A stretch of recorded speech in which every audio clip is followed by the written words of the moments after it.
Morgan in New York. Morgan. You're up with ELATIA.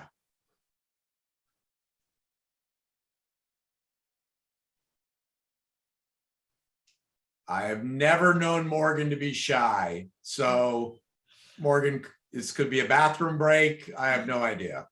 I don't think the sound's Morgan, working.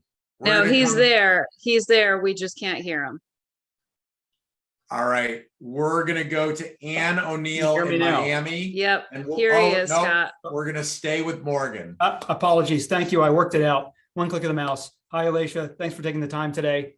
Hi. So touching on a few of the themes you've been discussing, I come from a background of machine-to-machine automation, conversational AI, and a lot of sort of the way in which we worked and built those technologies was modeled on a very synchronous way of human communication in terms of the modality, and certainly in looking at the pandemic and how it accelerated some of these trends.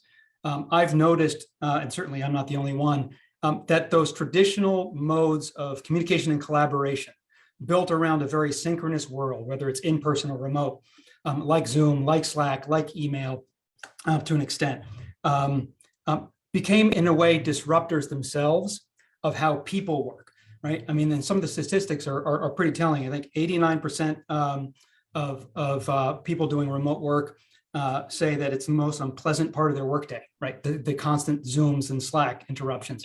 44% dream of a video conference free workday.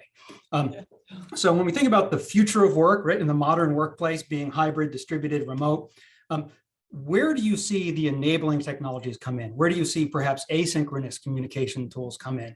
And do you see that having an impact on people's ability to do the deep work that's necessary to move things forward and truly innovate? Yeah, so this is one of those places where that distinction between the future of work and working really comes into play, because these are the tools that are enabling us to do this thing that we call work. And so I offer that we're actually, so hybrid will have its moment in time, but I think we're actually pushing toward an asynchronous world, especially as automation begins to impact more traditionally human done activities. And so pulling a chapter from the company Automatic, that's with 2 T's, they created Tumblr and a whole series of other platforms, right? They were born in an asynchronous world. And so these tools of communication, and I agree, so I'm a verbal processor and visual processor. So for me, having to sit down and write an email is like it's challenging for me. And so, but learning how to communicate asynchronously with clarity, learning how to build teams that move in a much more agile fashion. And I'm not talking about agile project kind of stuff, but where people can much more seamlessly move in and out of projects thanks to the abilities, the communication ability that we do have. That's where I think that we're going. Asynchronous, and we can go into some of the conversation about like what culture looks like in that way.